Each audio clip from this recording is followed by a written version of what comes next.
Let's take you to the story now. Former President Jacob Zuma is today expected to address the newly registered uMkhonto Sizwe party commemoration at Slangspruit in Pietermaritzburg. Now, Zuma recently snubbed the ANC when he announced that despite remaining a member of the party, he would not be voting for it in next year's general elections. Instead, he would cast his ballot for the MK party. SABC News reporter Nohlakanipho Magwaza joins us now for more. Nohlakanipho, thank you so much for your time this hour. So take us through what's happening where you are right now.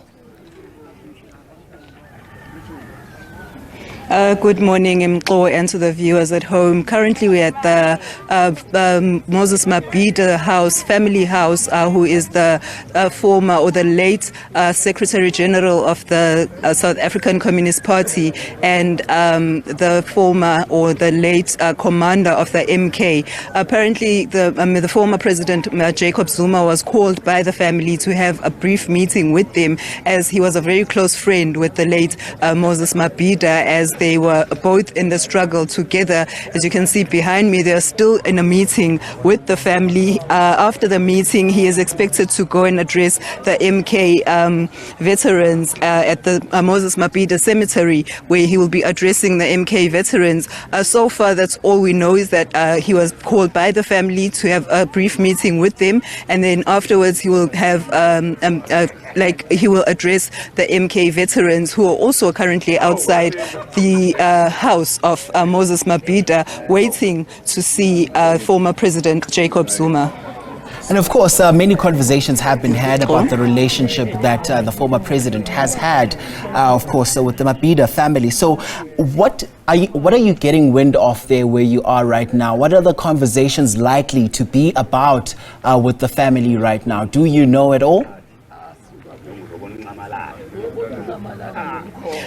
From what we heard is that the ANC was planning to block Zuma's visits to the family or to the gravesites, saying that he's no longer part of the ANC, or that the MK is not welcome to hold such a meeting here. But from what I gather inside, everything is going all good. They're just ironing out those issues. And when we were speaking to former veterans of the MK earlier on, they did mention that they got a letter from the ANC to cease and desist from using the MK brand and the MK logo. But they're also saying that the ANC does not have any claim to the MK logo, because they disbanded the MK veterans a long time ago. So how can they claim to be that the MK is still part of the ANC when they disbanded them?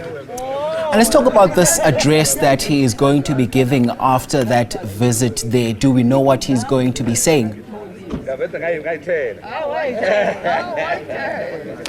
So far, we don't have a clear picture of what he's going to say, but currently there are people there at the cemetery who are waiting for him. We will hear when he gets there, because he won't address us here. He will address us when he gets to the cemetery, and issues that he wants to iron out and what he has to say. He'll probably touch on the cease and desist letter that he received, and the ANC saying that they will go into court to block them from using the MK logo and the MK brand.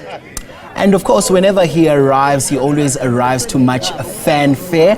Talk to us about the reception that he received when he touched base there.